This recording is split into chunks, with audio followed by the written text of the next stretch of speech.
바울은 악한 세상을 살아가는 데 있어서 가장 그리스도인들에게 필요한 것이 무엇이냐, 그렇게 물을 때에 성령 충만이다라고 말씀합니다. 우리들이 아는 성령 충만은 무엇인가 우리의 감정이 또한 우리 가운데 초월적인 능력이나 초월적인 은사가 부어져서 어떤 문제 앞에 그 문제가 해결받고 그리고 그 상황을 벗어나는 것으로 생각하기 쉽지만, 성령의 충만함이라는 것은 그런 것이기보다는 우리의 인격이 변화되고 우리가 예수님을 닮아가고 예수님을 따라가는 우리의 지성이, 우리의 생각이, 그리고 우리의 분별력을 통해서 인격이 자라가는 그러한 것을 성령 충만한 사람이다, 성령 충만하다라고 성경은 우리에게 말씀해 주고 있습니다. 그래서 바울이 이렇게 말씀하는 거죠. 그러므로 어리석은 자가 되지 말아라. 여러분, 오직 주의 뜻이 무엇인지 이해해라, 알아라, 고민해라, 생각해라. 그러면서 이렇게 말합니다. 너희가 이 악한 세상에서 어떻게 행할지를 자세히 살펴보아라. 지혜 없는 자가 지혜하지 말고 오직 지혜 있는 자가 되기를 바란다. 여러분, 우리의 소원이 있다면 예수님을 닮아가는 것이고 예수님 뜻대로 사는 것이고 예수님께서 원하시는 삶을 그렇게 살아내는 것이 그리스도인들의 목표요, 우리들의 소원이라고 저는 생각합니다. 이번 한 주간을 지내면서 전쟁이 일어나고 또 시찰의 서기의 역할을 맡으면서 교회와 교회가 합병을 위해서 애쓰고 노력했음에도 불구하고 정말 어렵구나, 안 되는구나, 그런 것들을 경험하는 한 주간이었습니다. 마음이 아프더라고요. 교회가 잘 세워지면 좋은데 그것이 잘 안 되더라고요. 그래서 60 넘으신 은퇴를 앞두신 목사님과 사모님께 젊은 목회자가 그러면 안 된다고 쓴소리를 내뱉고 저를 얘기하는 거예요. 여러분도 아시다시피 말씀으로 그렇게 하시면 안 된다고. 또 한편에 있는 교회에게는 성도님들이 그렇게 하시면 안 된다고, 하나님이 기뻐하시지 않는다고, 우상 숭배하는 것과 똑같다고. 참 마음이 아팠어요. 하나님의 마음은 얼마나 아플까. 교회가 세워지는 것을 보기를 원하는데 그렇지 않은 모습을 보면서 결론적으로는 그렇게 말씀드렸습니다. 아름답게 헤어지는 게 좋겠다고. 그래서 오늘 아마 아름답게 헤어지는 그러한 시간을 가질 거라고 생각을 합니다. 여러분, 세상을 보면 소망이 없는 것처럼 느껴지고 누군가가 나서지 못하는 또 전쟁의 아픔을 겪는 그 우크라이나의 사태를 보면서 거기에 있는 교인들이, 거기에 있는 목회자들이 이런 고백을 하는 거예요. 전쟁이 있다 할지라도 우리는 도망가지 않겠습니다. 남아서 끝까지 기도하며 이 나라를 지키겠습니다. 그게 성령 충만입니다. 기도만 하고 가만히 있는 것이 아니라 자기가 사랑하는 나라와 자기의 조국을 위해서 정말로 목숨까지 내놓는 것. 잠시 제가 1부와 2부 사이에 쉬면서 인터넷 뉴스를 이렇게 보다가 우크라이나에 어떠한 형제와 어떤 자매가 결혼을 했어요. 전쟁인데 결혼을 하고 나서 하는 말이 이제 총을 들고 나가서 이 나라를 지키겠습니다. 그 사람이 예수님을 믿는지 안 믿는지는 모르겠어요. 믿는다면 저는 그것이 성령 충만이라고 생각합니다. 여러분, 성령 충만은 다른 게 아니에요. 우리가 생각하는 것과 좀 달라요. 우리의 인격이, 우리의 생각이, 우리의 마음이 하나님의 마음과 하나님의 뜻을 따라 순종하며 나아가는 게 성령 충만인데, 이 악한 세상 가운데 성령 충만으로 살아가는 것이 여러분 어렵다라는 거예요. 그렇다면 여러분이 약한 세상이 어떠한 세상인지 우리는 알아야 됩니다. 바울이 이 세상을 진단하고 평가한 말씀이 있습니다. 로마서 13장으로 가보실까요? 로마서 13장 11절로 12절에 가보시면 이 세상을 이렇게 평가하고 있습니다.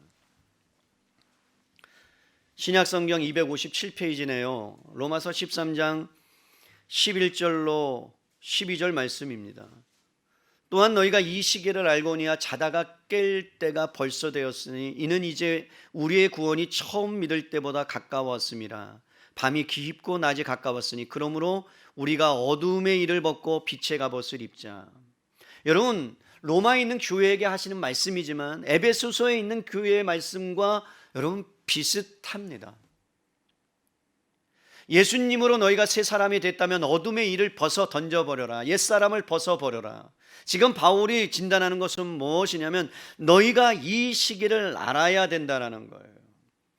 여러분, 오늘 권사님께서 기도하신 것처럼 우리는 말세 지말을 사는 사람들입니다. 말세의 지말이라는 것은 뭐냐면 종말은 언제 시작됐어요? 예수님이 이 땅에 오셔서 육신을 입고 오실 때 종말이 시작됐습니다. 이미 우리는 종말 가운데 살아가는 성도들입니다. 그리스도인이 그리스도인답게 살아가려면 우리가 이 시대가 어떠한지를 분별해야 되는데, 그래서 이 악한 세대 가운데 어떻게 그리스도인으로 살아가야 되는가를 깨달아야 되는데, 그런데 여러분 수많은 사람들이 그리스도인조차 뭐하고 있다고요? 자고 있다라고 지금 진단하고 있다는 거죠. 깰 때가 됐음에도 불구하고 흔들어 깨워야 되는데 흔들어 깨워도 깨우지 못하는 이 시대에 수많은 사람들이 잠을 자고 있다는 것을 바울이 여러분 말씀하고 있는 거예요. 누가 깨워야 됩니까? 누가 일어나야 됩니까? 이런 바울이 말씀합니다. 깨워야 될 대상은 성도예요, 불신자예요? 성도들입니다. 왜 깨워야 된다고 말씀합니까? 오늘 다시 한번 11절을 보세요. 깰 때가 벌써 되었으니 이는, 깨어야 되는 이유는 이제 우리의 구원이 처음 믿을 때보다 가까이 왔기 때문이라는 거예요. 여러분, 예수님을 믿을 때보다 예수님의 심판과 예수님의 종말은 점점 우리 삶 가운데 가까이 오고 있다는 것을 여러분 믿으십니까? 여러분, 예수님의 재림이 점점 가까이 오고 있다는 것을 성경이 우리에게 분명히 말씀하고 있다는 겁니다. 여기서 말하는 구원은 처음에 우리가 예수님을 믿었던, 예수님을 마음속에 모셨던 그러한 구원을 넘어 최종적인 구원을 이야기하는 거예요. 하나님의 심판이 있다는 거예요. 결국은 성령 충만한 사람들은 무엇을 염두에 두고 살아가는 사람들이냐 하면 하나님의 심판이 우리 안에 가까이 오고 있음을 인식하고 생각하고 그 심판대 앞에 서야 될 것을 알고 준비하며 살아가는 사람이 성령 충만한 사람이에요. 마태복음에는 이렇게 이야기합니다. 종말을 마태복음 25장, 26장, 27장에 말하면서 등불을 준비한 여인들에 대해서 이야기해요. 5 처녀와 여러분 등불을 준비하지 않은 지혜로운 처녀와 슬기로운 처녀와 그렇지 않은 처녀를 이야기하면서 너희는 기름을 준비해야 된다, 등불을 준비해야 된다. 무슨 말이에요?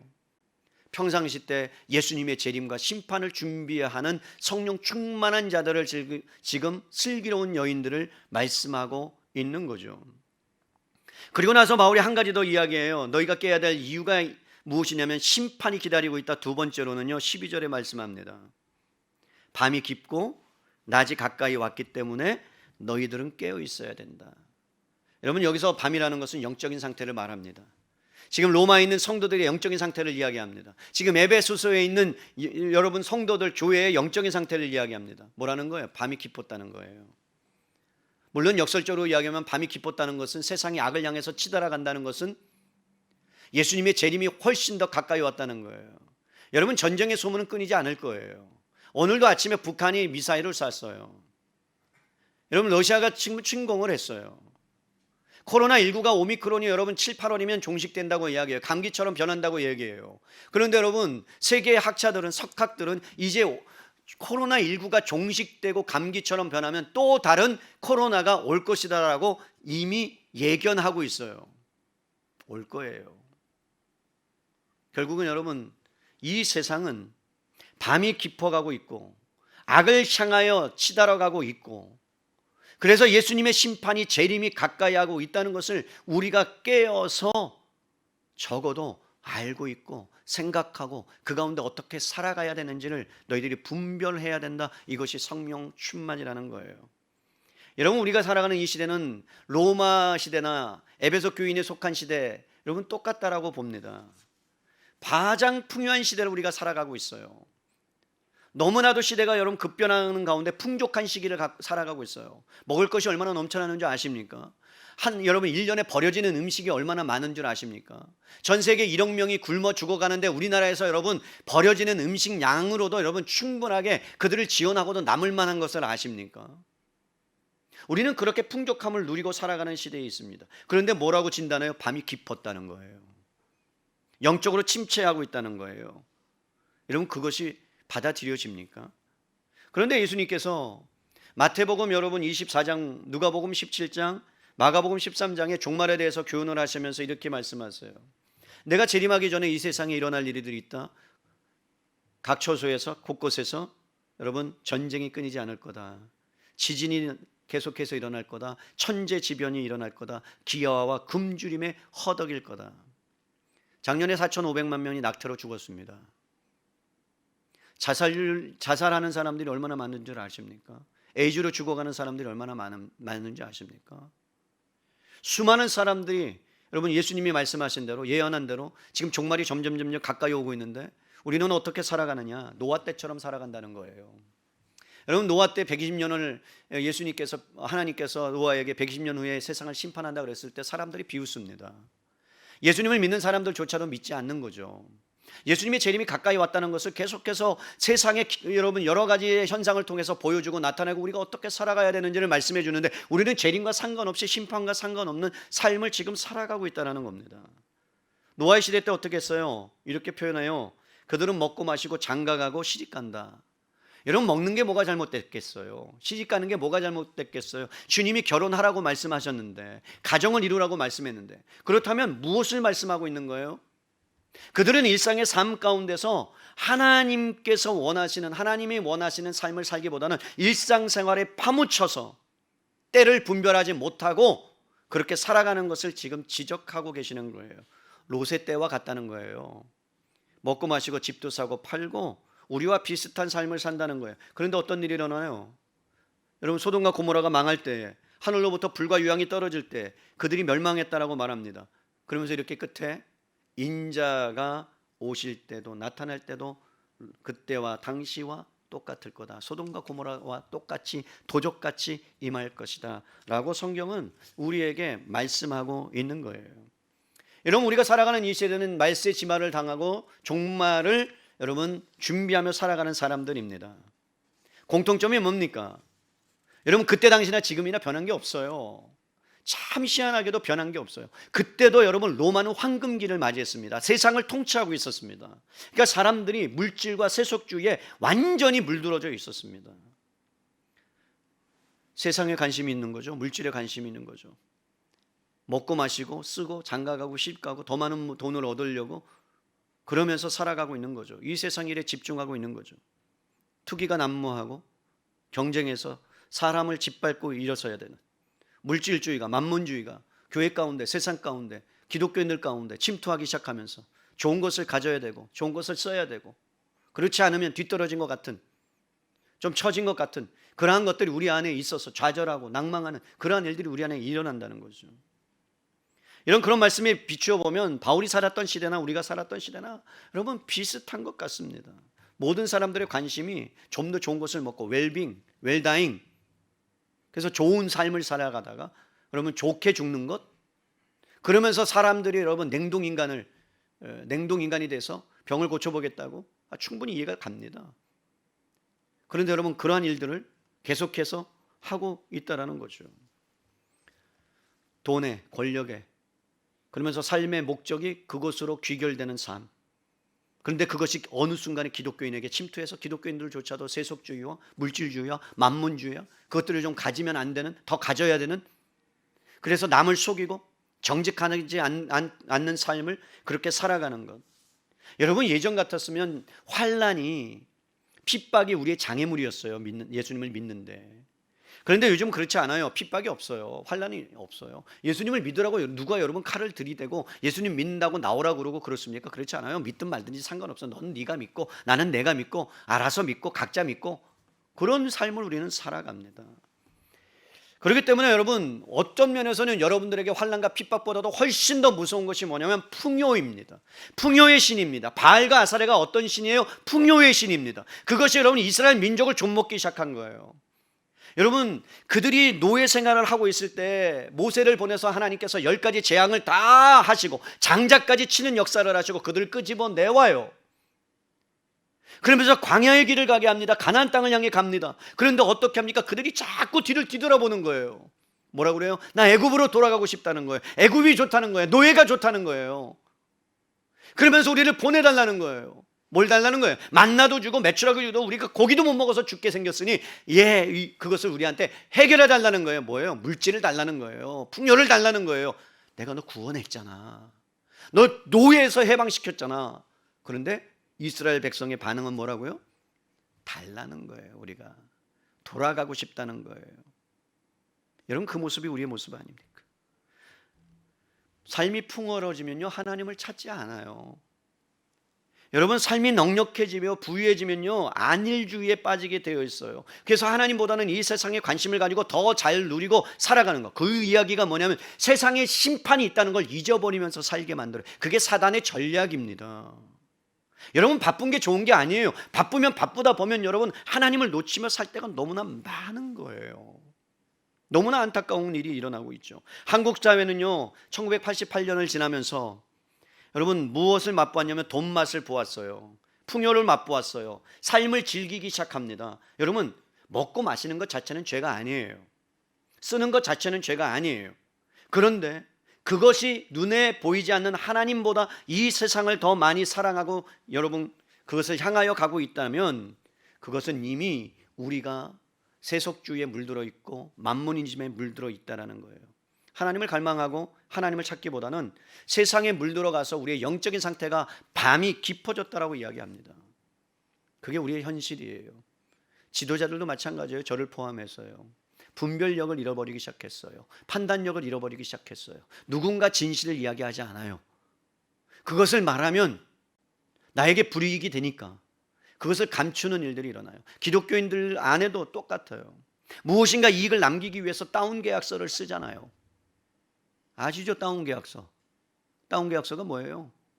원래 가격이 2억인데 여러분, 세금을 줄이기 위해서 1억 8천에 계약서를 써달라고 하고 이중으로 계약서를 써가지고, 그래서 여러분 이쪽에서 세금을 조금 더 유익받고 이 사는 사람도 여러분 세금을 조금 덜 내고, 그러면서 버젓이 여러분 감사하다고 고맙다고 여러분 그렇게 하는 일들이 기독교인 안에도 있잖아요. 밤이 깊은 거예요. 세상에 물들어 있는 거예요. 우리는 어떤 면에서는 정말 바울의 이 한마디가 그 시대에 너희가 깨어서 기도해야 될 때라고 하는 것을 우리는 아셔야 합니다. 그러면서 여러분, 바울이 이러한 시대 가운데 우리가 어떻게 살아가야 되는가를 말씀하고 있어요. 그게 뭐예요? 한번 볼까요? 여러분, 13장 14절이에요 13장 14절로 갑니다. 우리 14절 말씀을 함께 읽겠습니다. 시작. 오직 예수 그리스도로 옷 입고 정력을 위하여 육신의 일을 도모하지 말라. 예수 그리스도로 옷 입으라는 거예요. 여러분, 너희가 새 사람을 입었으니까 이제 옛 사람을 제발 버리라는 거예요. 근데 여러분, 버리라는 것은 뭐예요? 끊임없이 너희를 뭐 한다고? 옛 사람이 너희의 본성이 때로는 여러분을 붙잡고 발목을 붙잡고 계속해서 거기로 가도록 만든다는 거예요. 근데 세상이 가만히 두지 않죠. 여러분들을 유혹을 하게 만들죠. 시험 들게 만들죠. 좌절하게 만들죠. 여러분, 내가 산 집은 안 오르는데 저쪽에 집 사면 열받아요, 안 받아요? 나 같아도 열받겠어요. 그죠? 열받아요. 화가 나요.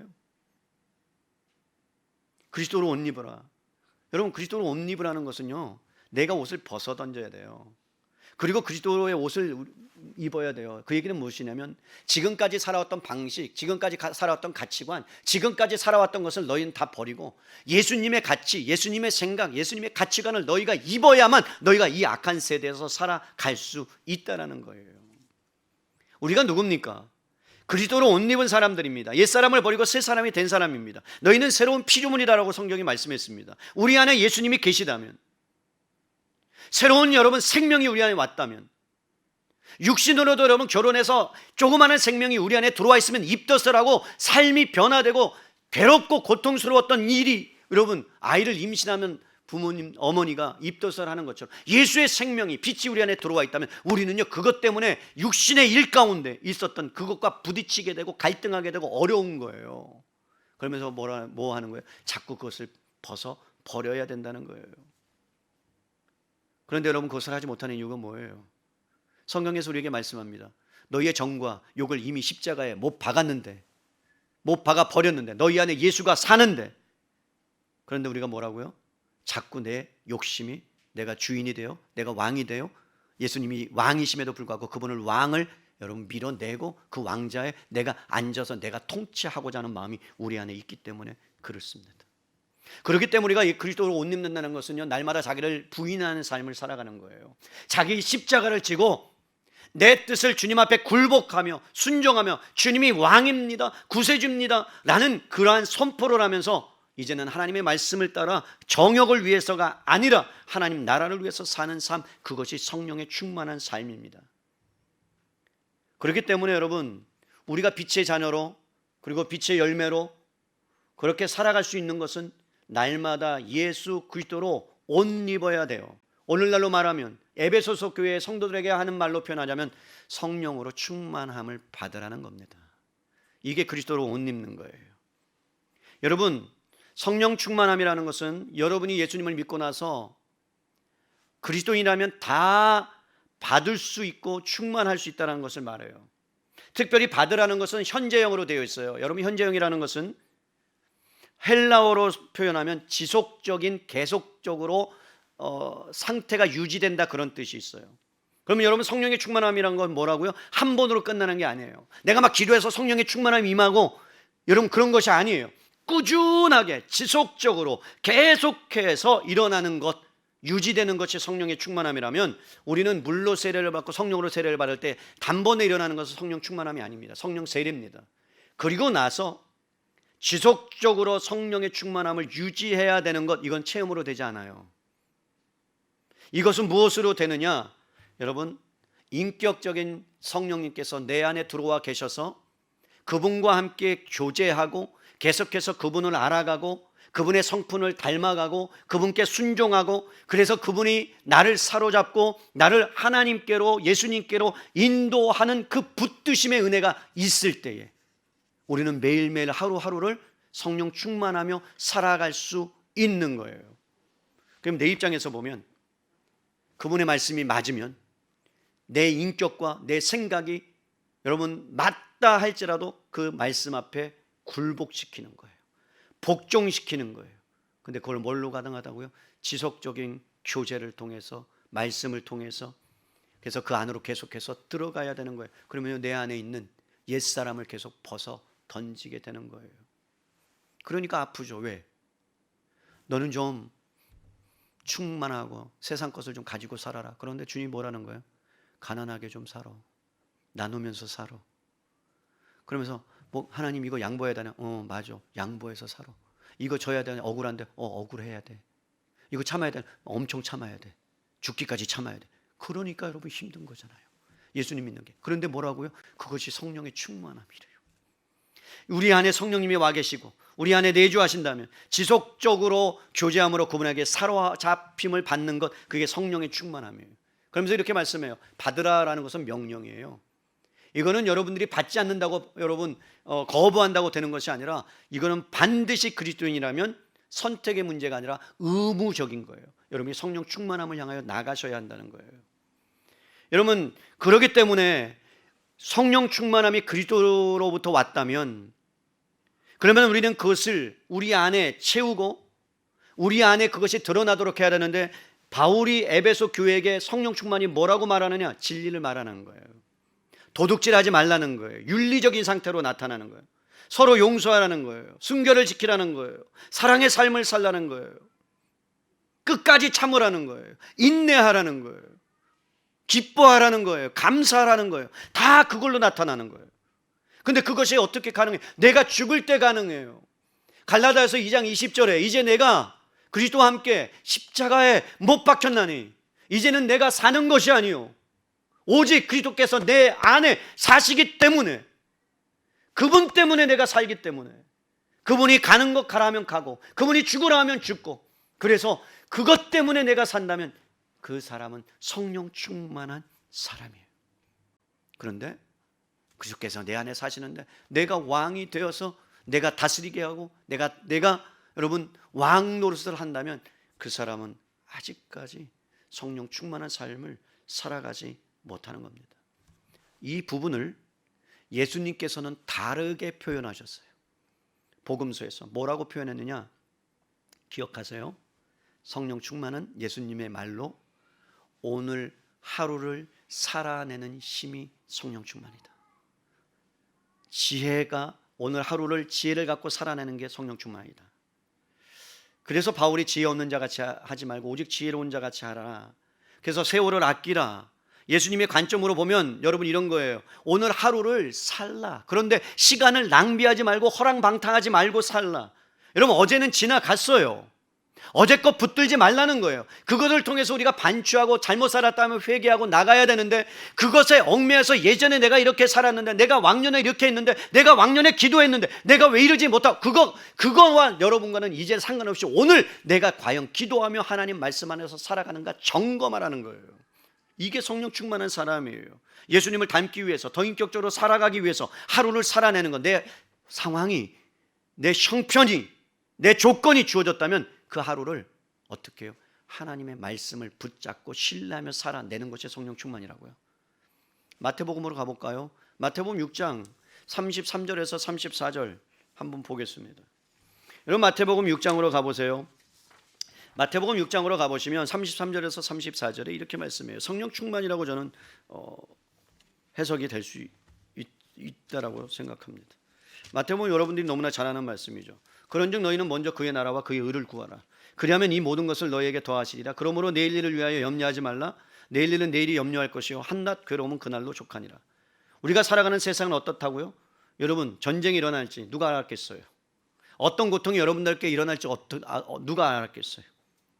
끝이 알 수 없는 불안함이 여러분 안에 있죠.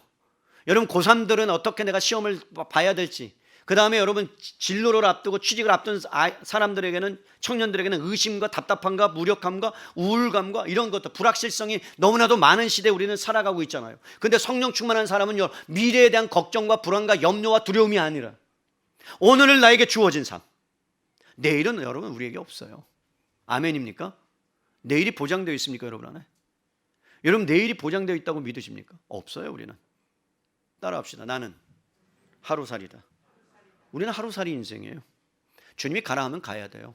오라 하면 가야 돼요. 우리는 하루살이 인생이에요. 같이 누웠다 자다가도요, 그냥 하나님이 데려가시면 그냥 가는 거예요.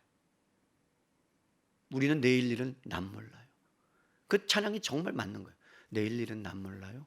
하루하루 살아요. 불행이나 유행함도 내 뜻대로 안 돼요. 그 사람은요, 이것을 안 거예요. 성령 충만한 자의 고백이에요. 사랑하는 성도 여러분, 우리 오늘 열심히 살았다고 해서 내일이 그것에 보장받습니까? 열심히 여러분들이 산다고 해서 내일이 보장받지 않아요. 어떻게 나올지 우리는 몰라요. 열심히 심었는데 내일 여러분 가라지가 나올 수 있고, 열심히 했는데 내일 여러분 그것이 없어질 수도 있고, 열심히 했는데 내일 여러분 그것이 완전히 실패할 수도 있어요. 그래서 내일은 우리는 몰라요.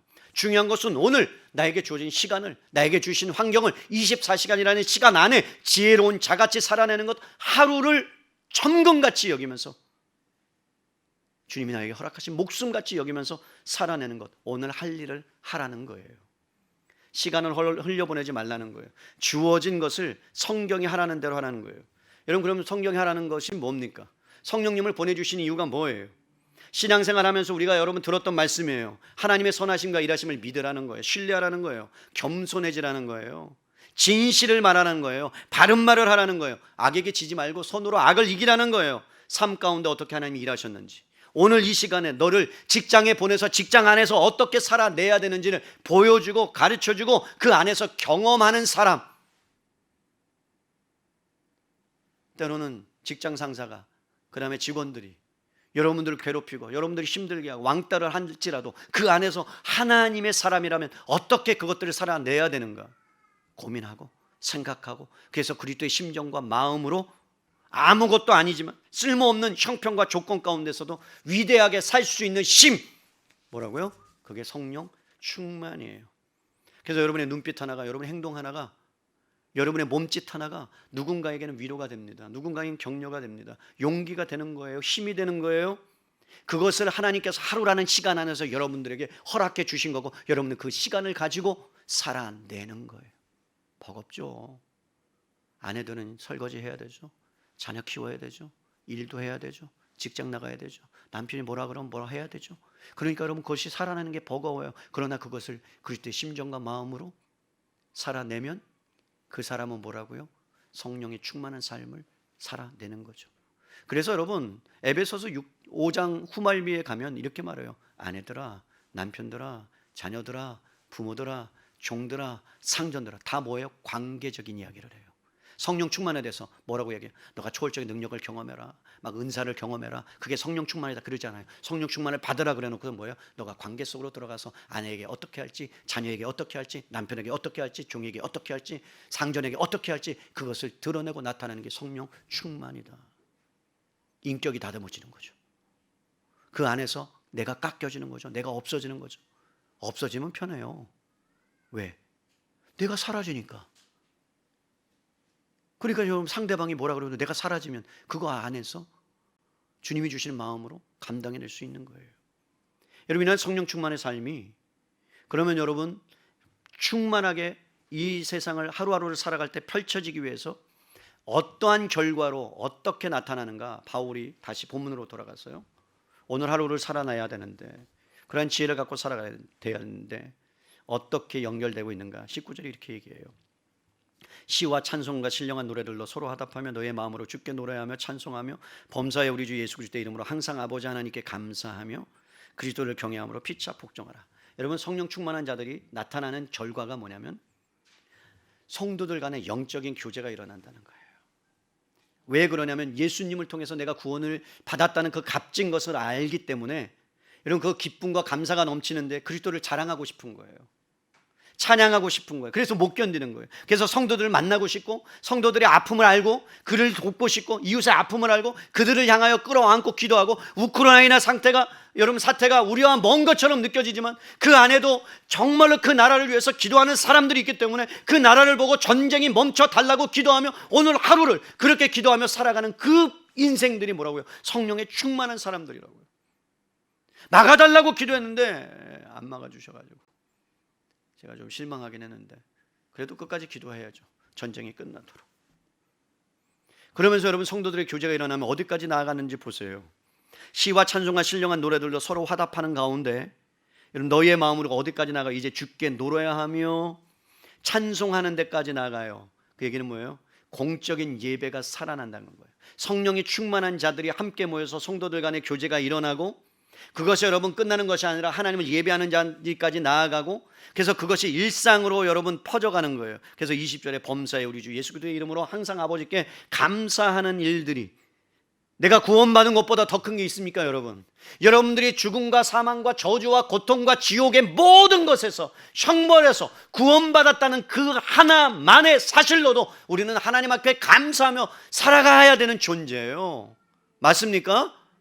그것보다 더 큰 게 어디 있습니까? 그냥 뭐 아파트 하나 주는 거, 그게 더 큰 겁니까? 여러분의 인생이 그냥 나락으로 떨어지고 있는데 그것을 건져내서 예수님을 십자가에 죽이고, 그래서 여러분을 맞바꾸기까지 하나님의 아들로 올려주셨다면 그것보다 더 큰 구원과 감격은, 감사는 없는 거예요. 그것만으로도 우리는 충만하게 살 수 있는 사람들이에요. 그런데 어느 순간에 우리가 뭐라고요? 감격을 잊어버리며 살아가요. 정말로 여러분, 예수님의 십자가가 여러분의 삶을, 여러분을 하늘나라로 올려가고, 그리고 깊이 있게 그것을 감사하며 감격하며 여러분들 살아가고 계십니까? 십자가라는 말만 들어도 여러분 감격이 일어나요? 솔직하게 물어보십니다. 여러분을 위해서 십자가 예수님이 죽으셨다는 게 무슨 상관이 있습니까? 여러분과 예전에 그런 감동이 있었다면 지금도 그런 그 감격이 여러분 안에 솟구쳐 오르십니까? 그것 때문에 정말로 가슴 벅차고 하나님께 감사함이 있으십니까? 그렇지 못하다면 여러분들 하나님 앞에서 다시 그 구원의 감사와 감격을 회복시켜 달라고 기도할 수 있는 저와 여러분 되시기를 주님의 이름으로 축복합니다. 그것이 회복되어야 돼요. 그래서 여러분, 하나님을 예배하는 자리까지 나아가고 그 구원의 소중함을 알고 그 중심에 예수 그리스도가 있다면, 그러면 여러분, 성령님이 이 땅에 오셔서 성령 충만함으로 우리를 인도한다면 성령의 목적은 뭐냐면 주님을 영화롭게 하는 거예요. 예수님을 높이는 거예요. 그래서 여러분, 결국에는 성령님이 예수 그리스도를 바라보게 만드시고 예수님을 통해서 예수님이 영화롭게 되는 것이라면 우리를 부르신 하나님의 목적도, 성령의 충만함을 받으라는 목적도 뭐라고요? 예수님을 기뻐하고 예수님을 찬양하고 예수님께 영화로운 삶을 살라고 우리를 부르신 줄로 믿습니다. 그래서 우리는 항상 어떤 일을 함에 있어서 성령 충만한 사람들은 그리스도를 닮기 위해서 애씁니다. 그래서 여러분, 그것이 진짜 내가 하나님께서 원하시는 거라면 내가 잘못된 것, 내 생각에는 맞는 것 같아도 그것을 포기하는 겁니다. 그리고 나서 마지막으로는 서로 그리스도를 경외함으로 복종하는 데까지 나아가는 거예요. 여러분, 예수님이 이 땅에 오신 목적은 마가복음 10장 45절에 이렇게 말씀하여 인자가 온 것은 섬김을 받으려 함이 아니라 도리어 섬기려 하고 자기 목숨을 많은 사람들에게 대속물로 주기 위해서. 그리스도인은 어떤 사람이냐? 세상에서 자기를 증명하는 사람이 아니에요. 내가 기도했더니 이거 받았습니다. 내가 기도했더니 사업이 잘 됐습니다. 내가 기도했더니 부도에서 막아줬습니다. 그걸 자랑하는 것이 아니에요. 그거 자랑해서 상처받은 사람이 한둘이에요. 저는 상처 많이 받았어요. 나는 기도해도 안 되던데. 난 기도해도 안 되던데. 그 사람은 기도했는데 됐다고 그러고, 기도했더니 막 서울대 갔다고 그러고, 막 난 기도했는데 서울대도 아니고 서울에 근처에 있는데도 못 가고 맨날 그러는데.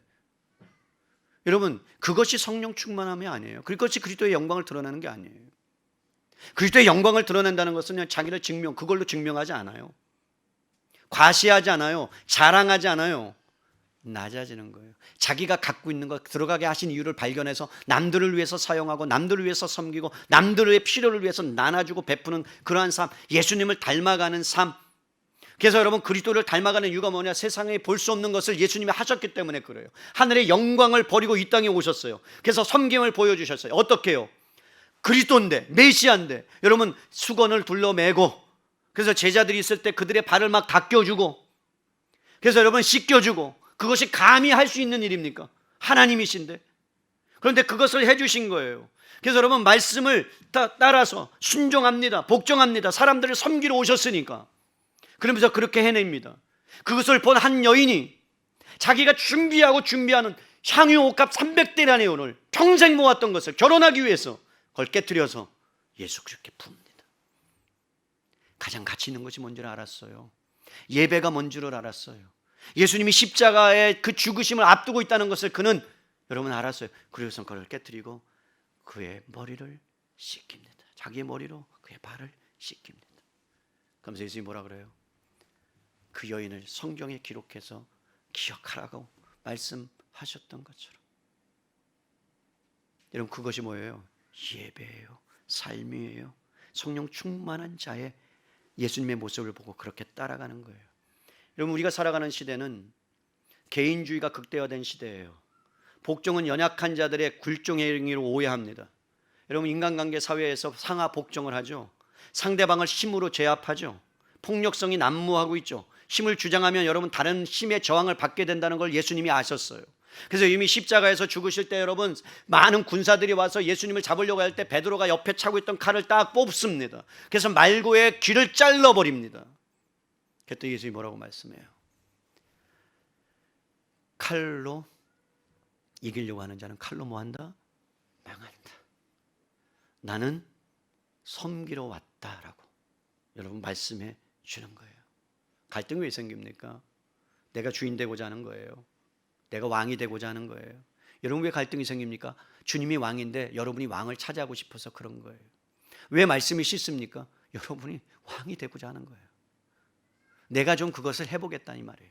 그런데 주님을 왕으로 모셨는데 계속해서 왕을 뭐 하는 거예요? 밀어내는 거예요. 여러분, 예수님은 한 번도 자신의 사람들을 자신의 힘이나 능력을 이용해서 통제하려고 하지 않았습니다. 예수님이 시험을 받을 때 어떻게 하셨어요? 돌로 떡을 만들어 먹으라 할 때 예수님은요 돌로 떡을 만들어 먹지 않았어요. 그러면서 나에게 절을 해라, 내가 만국을 주겠다 너희에게. 그래서 여러분 성전 꼭대기에서 내려오라 그랬더니 예수님이 과시하지 않았어요. 봐라 내가 하나님의 아들이다. 12영도 더 되는 천사들을 다 불러서 내가 하나님임을 드러내겠다 말씀하지 않았어요. 내가 온 목적은 능력을 통해서 드러내는 게 아니다. 성령의 충만함을 받았어요. 40일 동안 성령에 이끌렸어요. 그럼 충만한 상태예요. 그런데 어떻게 행하세요? 말씀에 복종하는 거예요. 순종하는 거예요. 그래서 십자가의 길은 묵묵하게 따라가는 거예요. 그게 성령 충만, 오늘 하루를 살아내는 힘. 그래서 예수님이 그것을 보여주셨고 제자들이 그것을 깨닫고 나서 어떻게 해요? 여러분 지질이 못났던 제자들이 성령의 충만함을 받고 하루하루를 살아가면서 나중에는 12제자가 흩어져서 전 세계에 갑니다. 바울은 여러분 목이 잘려서 죽였어요. 단두대에서. 야고보는요 톱으로 켜서 죽음을 당했어요. 도마는요 석수쟁이에요. 저 큰 산에다 예수님이 부활하셨다라고 여러분 새기고 나서 여러분 창에 찔려서 죽임을 당했어요. 다 예수님이 가셨던 그 길을 그들은 성령 충만함을 따라가면서 살았어요. 결국은 여러분 성령 충만은 죽음이에요. 죽음을 통과하지 못하면 성령 충만을 맛볼 수 없어요. 예수님이 가셨던 그 죽음의 길을 여러분이 통과하고 그리고 나서 부활의 능력을 경험하고 그리고 나서 매일 하루하루의 삶을 주님과 깊은 교제 가운데 살아갈 때 우리는 성령 충만으로 이 악한 세대를 분별하면서 살아갈 수 있다라고 성경은 우리에게 말씀합니다. 제자들은 그것을 경험한 사람들입니다. 다른 사람을 세워주기 위해서 하나님의 영광을 버리고 낮은 자리에 오셔서 복종하신 그 예수님의 마음과 심장을 그들은 이식을 받았습니다. 성경이 우리에게 선포합니다. 여러분은 하나님의 자녀다. 새로운 피조물이다. 우리가 여러분 새 사람이 되었다면 우리도 예수의 심장이 우리 안에 이식된 사람이라고 저는 믿습니다. 그렇다면 여러분들이 해야 될 것은 무엇이냐면 성령의 충만함을 간구하고 기도하셔야 합니다.